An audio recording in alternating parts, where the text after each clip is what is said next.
Hello, everybody! If you're a reader, you've probably read your fair share of romances and romantic subplots, which means you've probably read some god-awful love interests. The writer tries so hard to make them swoon-worthy and lovable, but holy crap. This is what lovable looks like to you? What was your childhood like? But you know, it's not always the writer's fault. Well, I mean, it is, but not entirely. There's a lot of shitty advice when it comes to writing love interests. Advice that revolves around popularity and trends, and less so around logic and common sense. Let's bring basic thought and reason back to writing, shall we? Because I care so deeply about your work in progress, and because I'm tired of reading your shitty writing, I am breaking down the 10 worst tips I have seen in regard to writing love interests. These tips are prevalent, they're persistent, and they result in some really obnoxious love interests that no one with half a brain cell has any interest in reading about. Point number 7 is the one that really annoys me. When I see this advice in action, I DNF on the spot. Let me know which tips grind your gears in the comments below. But more than anything, don't follow any of this advice. Please, you're scaring the children. It's me, I'm the children.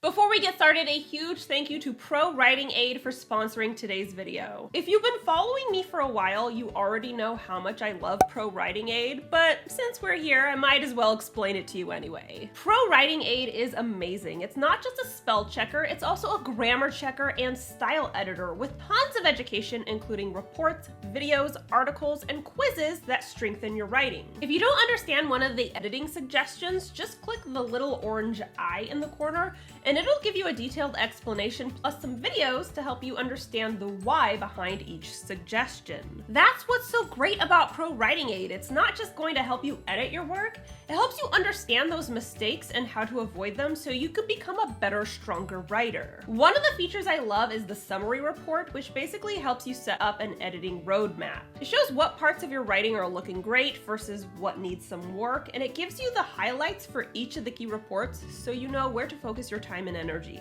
Now, if you're thinking that you don't need a program like this because you can just hire a professional editor to fix all this stuff, you're an idiot. You should never send a first draft to an editor. You need to edit the manuscript yourself first. Plus, the cleaner the manuscript, the smaller the editing bill, and the more likely you will release a quality novel. That's where ProWritingAid comes to play in a big way. You can try them out for free. However, if you want access to their premium platform, which is the platform I use, you can get 20% off by clicking the link below. It's a great discount for an amazing platform, so click the link, get on it. Don't forget to subscribe to my channel. I post new videos on Wednesdays, and if you want to be alerted as soon as I upload, ring that bell. The Savior's Champion and the Savior Sister are available at all major retailers, and they're available in all formats, including ebook, paperback, hardback, and audiobook. So if you want to get some holiday gifts for your friends or your family or yourself, definitely pick up some copies. They're #1 bestsellers. They got romance, they got bloodshed. What more could you want? They're linked below. Now, here are the 10 worst tips, in my opinion, for writing a love interest in your book. Whether you're writing a romance or a romantic subplot, these tips suck. A quick disclaimer, these tips are in regard to writing a love interest that's supposed to be part of the OTP. That means your goal is for readers to root for this pairing, to fall in love, and live happily ever after. If that's the case, these tips are gonna fuck your book right up, so maybe don't do any of them, ever. Number 1, they're just the love interest. Nothing more. If you're writing a contemporary romance, this may seem logical. It's a romance. They're the romantic lead. Hello! But say you're writing a fantasy romance or a sci-fi romance. Say you're writing speculative fiction with a romantic subplot. This motherfucker can't just be a love interest. Yes, you should create them swoony and sexy. Yes, they should tug at your reader's heartstrings. But if that's literally all they do, I promise you they're just going to annoy the reader because people like this don't exist in real life. No one walks into your life simply to make your dick tickle. People have plans, goals, and dreams. And even in a contemporary romance, guess what? Your love interest needs plans, goals, and dreams. This is probably the piece of advice I see most often in writing groups. People talk about love interest as if their only role is to bring the thirst, and then they're shocked when it doesn't work. No one's buying it, because real people are a whole lot more compelling to read about than blow-up dolls. Number 2, they're the conventional ideal. If she's a female love interest written for your male MC, that means she's about 5'5". You know, taller than average, but not tall enough to threaten his fragile masculinity. She's blonde, blue or green-eyed, with flushed cheeks, full lips, and even fuller titties. She's kind, she's generous, she listens to everything the MC says, she does everything he asks, and she's always down to fuck. This advice crosses gender lines, and ultimately the goal is simple. The writer is writing their version of the romantic ideal. Don't get me wrong, the point of a love interest is for readers to fall in love with them. But your definition of perfection isn't universal. It's a wet dream you should keep to yourself. No one needs to see that shit. We can tell when you've written a character solely for your spank bank. It's extremely uncomfortable. Instead, focus on creating a character who, while still attractive and entrancing, could realistically exist in the real world. On a related note, number 3, it's all about the boner. When writing a love interest, the first step is make them hot. The second step is there are no more steps. This, unfortunately, is unbearably common among writers. Make the love interest hot, make them sexy, make them one giant nocturnal emission. If I've said it once, I've said it 1,000 times. I am all for sexy love interests, but sexy is not the be-all, end-all of love interests. A majority of people, at least people with more depth than a puddle, have standards beyond six-packs and juicy doubles. Is a love interest funny?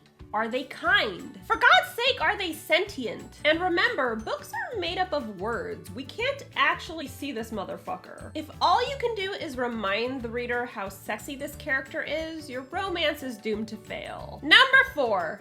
Friction. Plots revolve around conflict. That's the entire basis of storytelling. But as we all know, friction in a romance can only be reflected in infidelity, betrayal, manipulation, gaslighting, and pretty much all forms of abuse. A lot of advice out there proclaims that this is the only kind of drama you can give to your love interest because, and I quote, a love interest isn't hot unless the romance is dysfunctional. What if I told you that maybe you need therapy? Yes, conflict is necessary to a plot, but conflict doesn't mean toxicity. You can write a strong love interest without making them a poisonous leech. A lot of the biggest issues in romantic relationships are outside forces. Things like financial standing, conflicting customs, distance, or dysfunctional and disapproving families. These issues are 100% valid, and even better, you don't have to write a dirtbag love interest to make them happen. On the flip side, number 5. Yes, sir, whatever you say, sir. The opposite of a dysfunctional relationship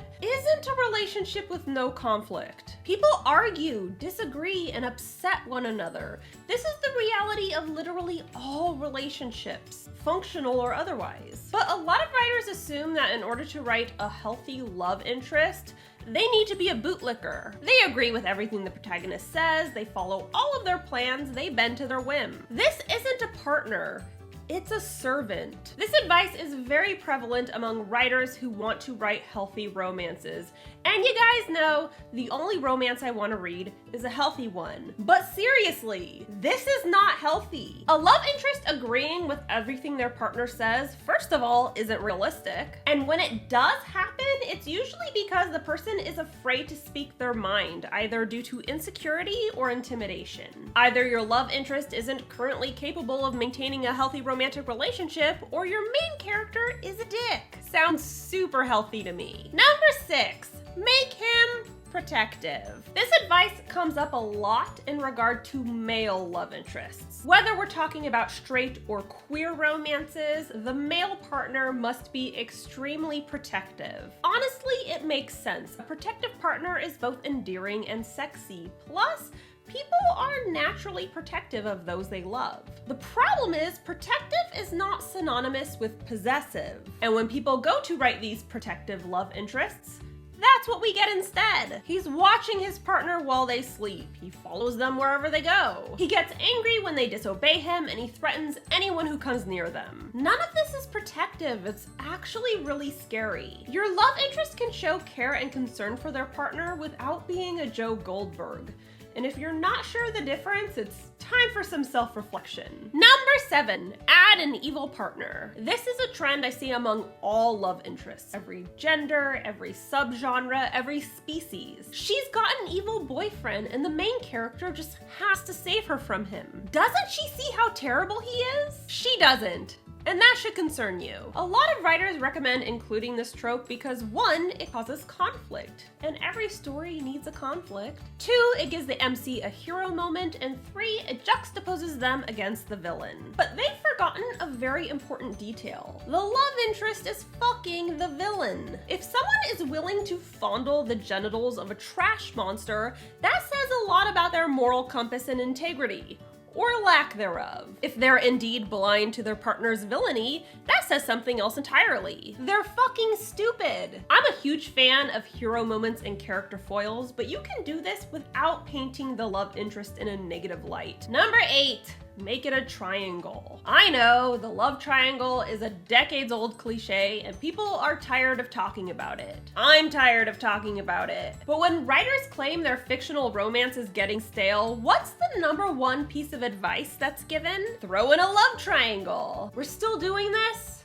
Really? Look, trends have peaks and valleys, but the love triangle is still very much in a valley, and that's because the way it's usually presented doesn't make any fucking sense. 2 men are competing for the affection of 1 woman, a thing that has never happened in real life, at least not within the last century. A lot of people wouldn't tolerate it if their girlfriend didn't know if she loved them or not. And if said girlfriend did in fact love both people equally, polyamory is right there. If you need to add another character to your romance in order to make it interesting, you're just slapping a band-aid on a severed limb. Hunky white boy number 2 ain't gonna do shit. Number 9, he's gotta be an alpha. This one is exclusive for male love interests, obviously. Overlooking the fact that the entire notion of the alpha male doesn't actually exist in the wild, look it up. It's a term that's been used to define dominance, but actually just sexualizes entitlement and eggshell egos. I don't have a lot to say on this point that I haven't already said before. If you're into douchebags, fine, but call it what it is. Stop trying to pretend it's some biological hierarchy and just admit that you don't understand science. Fucking magnets. How do they work? I'm sorry your dad's an asshole, but please stop inflicting us with these whiny baby men. They're not hot, you just don't love yourself. And number 10, you have to have a love interest. Obviously, because romance sells, especially when it's terrible and shoehorned in. I know romance is the best-selling fiction genre by miles, and I know romantic subplots are extremely popular. But that doesn't mean you have to include a love interest, especially if your story doesn't call for one or if you don't want to write one. You're aware that books without romance exist, right? I mean, if you only read young adult fiction, you might not be aware, but I promise you it's true. I am both a romance reader and writer, and still only about a third of the books I read feature any kind of love interest. So the pressure people feel to include one, in my opinion, is unfounded. Popular doesn't mean required, and if someone is telling you otherwise, they're stupid. Write the story you want to read, and if that doesn't include a love interest, that's perfectly fine. So that's all I got for you today. Thanks again to ProWritingAid for sponsoring this video. I cannot say enough amazing things about them. They are so fantastic, and right now you can get 20% off their premium platform by clicking the link below. Click the link, check them out. I said so now you gotta do it. Don't forget to subscribe to my channel. I post new videos on Wednesdays, and if you want to be alerted as soon as I upload, ring that bell. The Savior's Champion and The Savior's Sister are available in ebook, paperback, hardback, and audiobook. They are available all over the place, so pick up some copies. Get them for your friends, get them for your family, get them for yourself. Just get them, okay? Just buy them. They're linked below. And be sure to follow me on social media. I'm on Instagram, Tumblr, Facebook, and BookBub, and of course, you can tweet me at Jenna Moreci. Bye! It's stealthy. Get off your lazy bum and subscribe to Jenna's channel. Ring the bell while you're at it. I know you were thinking about it already. I see it in your eyes. Come on, live a little. Subscribe.